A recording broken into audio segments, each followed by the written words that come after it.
Hoje nós temos uma ótima notícia para o setor de siderurgia, mas ao mesmo tempo uma mensagem bem negativa para o segundo trimestre, um resultado ruim aqui da Uzi Minas já nesse primeiro trimestre. Vamos entender tudo isso, a gente começa aqui com a queda nas ações da Uzi Minas 5, 14%, na Uzi Minas 3, 13,5%, são quedas consideráveis, né?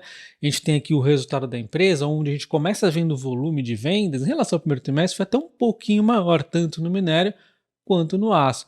Quando a gente vai para o quarto trimestre a comparação, aí o aço foi em linha, só que o minério teve uma venda aqui menor. Então a gente entende, né, que essa queda da receita foi em boa parte aqui em relação ao quarto trimestre por conta do volume do minério. Porém, quando a gente olha em relação ao primeiro trimestre do ano passado, é nítido que é o preço, né? Então aquele preço que foi pressionando e chegou a um impacto muito grande aqui no aço chinês jorrado aqui de monte no Brasil, impactou fortemente o quarto trimestre, mas ainda continua a impactar no primeiro, impactando inclusive ainda mais do que o forte impacto do quarto trimestre, né? Que a gente pode ver o EBITDA, olha só, caiu aqui 47% em relação ao primeiro trimestre e 33% em relação ao trimestre anterior, mas de novo, tem uma parte aqui do minério, mas ainda assim os preços também atrapalharam bastante. Em relação ao mesmo trimestre, ó, claramente preço aqui de aço.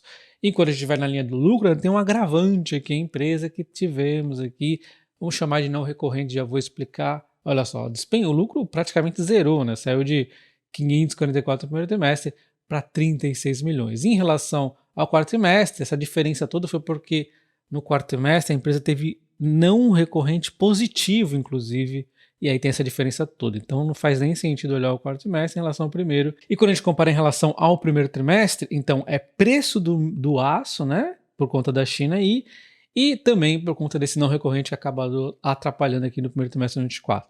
Não é bem um não recorrente, mas a gente meio que pode chamar, vocês já vão entender. A empresa tem uma dívida tranquila, mesmo com a queda do EBITDA, óbvio que pior aqui a dívida líquida por EBITDA, aumentou um pouquinho a dívida, né?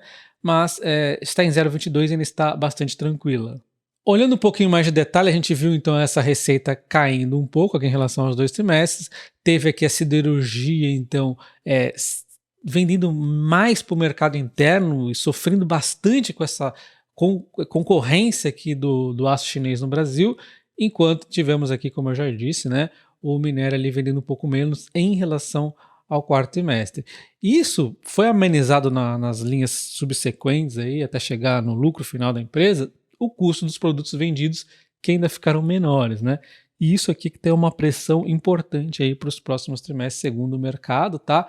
Enfim, a gente vê então, né, como nós já vimos ali, o EBITDA caindo 33% em relação ao trimestre o trimestre anterior, em relação ao ano passado, 47%. E do EBITDA para chegar no lucro, aquela despencada de mais de 90 e tantos por cento é por conta do resultado financeiro, como a gente havia dito, principalmente aqui na questão cambial. Então a empresa ela fica totalmente vulnerável ao câmbio, né? Eu achava que ela devia fazer mais aqui, proteção hedge e tudo mais, mas enfim, temos aqui um prejuízo gigantesco no cambial no primeiro trimestre, enquanto no quarto trimestre foi até positivo. E o dólar nem mudou tanto, assim, vamos dizer, né? Isso aqui, obviamente, chegou um impacto forte na linha do lucro. Então nós já tínhamos aqui um lucro operacional bem impactado por conta de tudo que nós comentamos ali da China, né, e tudo mais. E aí chega no resultado financeiro, o negócio desanda de vez, fazendo a empresa ter esses resultados aqui bem menores do que em períodos anteriores.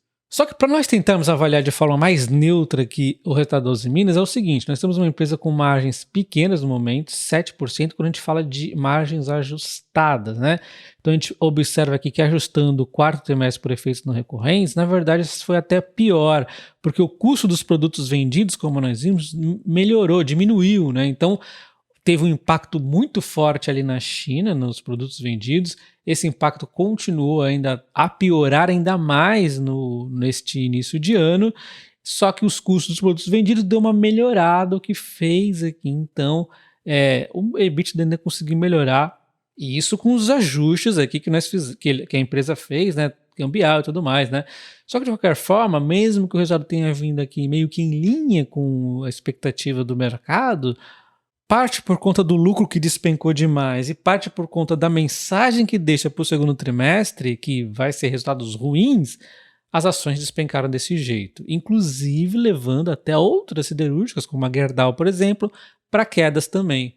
E quando a gente vê aqui a opinião do mercado, a maioria tem uma opinião similar ao Itaú BBA, que eles viram que, na verdade, o resultado aqui do aço da Uzi Minas, até que em termos do resultado operacional, foi bacana por conta exatamente do custo de mercadorias vendidas, conforme nós vimos que caiu, né? Então essa queda aqui ajudou bastante a empresa. Só que o grande ponto é as expectativas para o segundo trimestre que vão desapontar. Por quê?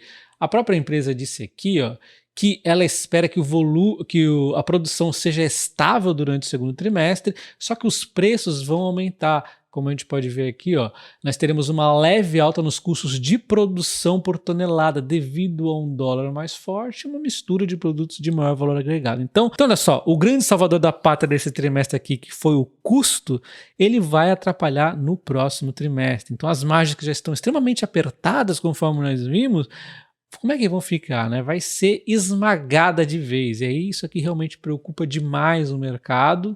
Lembrando que a empresa já abre aqui a call de hoje dizendo que ela sofre uma pressão desleal nas importações de aço, ela pedindo aí, então uma competição mais justa. O volume de importação que ela acabou sofrendo foi ainda maior do que no ano passado. O aço chinês está entrando forte aqui no Brasil. Mesmo com a indústria automobilística apresentando números positivos nesse começo de ano, o preço está destruindo aqui as empresas siderúrgicas brasileiras. Então, olha só, a importação do aço no Brasil, que já vinha muito forte ali no ano passado da China, aumentou mais de 18% nesse trimestre. A Uzi Minas pediu, e aí a boa notícia fica por conta que o governo acaba se movimentando, né? Exatamente hoje aqui, a Camex acaba decidindo criar um imposto de 25% na importação do aço. Só que do tempo que eu comecei o vídeo até agora que eu li melhor aqui essa matéria, hoje eu atrasei um pouco as coisas, né? Nós vemos que talvez a forma como esse imposto foi criado é que o mercado talvez não tenha gostado tanto na minha visão, tá? Deixa eu explicar aqui. Então existe uma grande expectativa aqui, esse imposto realmente vai melhorar a partir aqui já de meados desse segundo trimestre, mas principalmente ali do terceiro em diante, né? Só que olha só como é que ele vai funcionar. Essa tarifa ela só sofrerá aumento quando as cotas definidas forem ultrapassadas. Então ele vai ter ali uma cota para começar a aumentar o imposto. Então esse imposto vai ficar ali marmelada, aquela coisinha baixinha que é hoje, uma concorrência desleal, até determinado ponto. Aí começou a importar muito volume ali, aí começa a valer o imposto de 25%. Então é como se fosse um imposto flex, só para não ficar fora de controle, mas na verdade vai continuar bastante pressionado ainda, né? Porque até atingir a cota, tá entrando bastante a chinesa aqui a um preço ao qual o Brasil não vai conseguir competir, porque como existem aquelas suspeitas, né, que todo mundo fala aqui, da China estar fazendo aqui subsídios para as siderúrgicas deles, né?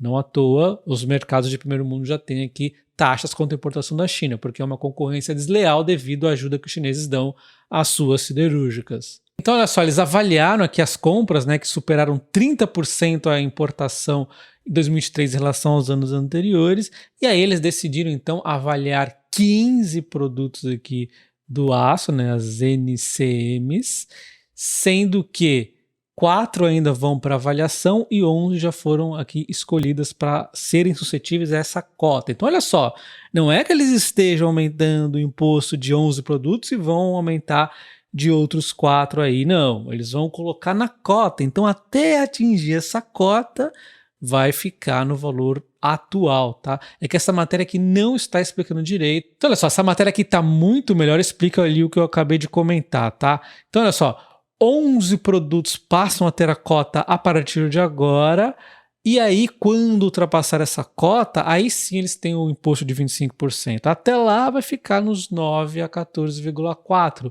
E aí a gente não tem a definição, não tem acesso aqui de qual seria essa cota. Provavelmente eles pegaram uma média, né? Então, até a média ali vale aquele valor baixo, né? Onde a China vai jorrar aço aqui de monte, a valores que o Brasil não consegue competir, mas passando determinado valor, vai aumentar ali o imposto. Então eles fizeram uma coisa meio flex aqui, isso aqui talvez tenha decepcionado o mercado, né? Então olha só, na verdade 11 já estão suscetíveis dessa cota e faltam 4. Então de novo, não é que esses até 15 produtos vão ter impostos maiores, não. Até 15 produtos vão estar suscetíveis à cota. Então temos aqui uma cota que provavelmente vai ser uma média. A até atingir aqui o imposto é baixinho, passou, aí sim passa a ter preços diferenciados. Então assim, vamos dizer que vai melhorar, né, obviamente, mas não vai ser aquela maravilha que talvez as siderúrgicas estivessem esperando, né? Tanto que a GSEX, eles acreditam que não vai aumentar os preços aqui para o consumidor, esse aumento de imposto, porque também tem que passar ali a cota, né, para realmente começar a ter esse imposto passando a valer, né? Eles vão estar avaliando aqui os próximos 12 meses, a expectativa é que reduza a capacidade ociosa da indústria siderúrgica brasileira, mas o fato é que só dá um alívio aqui na minha visão. Então agora vou dar minha opinião sobre essa queda generalizada das empresas do aço. Podemos ver que a queda foi muito mais forte na Usiminas, porque ela teve também um resultado um pouco pressionado ali, uma expectativa ruim para o segundo trimestre. Essa expectativa acaba refletindo nas outras empresas também. Você pode ver até que a Ferbasa, por exemplo, que atua ali com ferro-cromo, ferro-silício, ela é uma siderúrgica que não foi tão impactada. Aliás, ela nem caiu hoje, até subiu um pouquinho, porque ela não estava dentro dessa narrativa de hoje, tá? Então, essa narrativa também acaba envolvendo ali aquele imposto que era esperado e não veio ali, na minha visão, conforme o mercado esperava, né? Então, o que acontece? Ele segmenta ali os aços que vai taxar, eu acho isso correto, até tinha comentado em vídeos anteriores aí, que eu achava melhor seguir, acho que se eu não me engano a Austrália que faz assim, eu acho mais correto que taxa todos do aço, né? Taxa aqueles que a China está fazendo ali, vamos chamar de dumping, né? Mas eles fizeram essa segmentação e também colocaram um limite, ou seja, até tal limite você pode fazer o dumping à vontade, pode vender aqui a qualquer preço, aí depois disso a gente vai filtrar aqui e colocar um imposto maior. Então, realmente, assim, vai melhorar bastante, vai dar uma folga aqui, mas poderia ser muito melhor, né? Lembrando que se eles pegarem a média, por exemplo, dos anos anteriores, lembra que aumentou o volume ali cerca de 30%, alguns ali 40%, então é como se eles só fossem taxar em valores maiores 30%, 40% ali do aço importado. O resto vai ficar com o mesmo imposto aí de antes, que acaba causando essa competição desleal. Então deixa aí nos comentários o que você acha de tudo isso. Vai melhorar? Vai, mas poderia ser bem melhor. Um abraço, até o próximo. Valeu!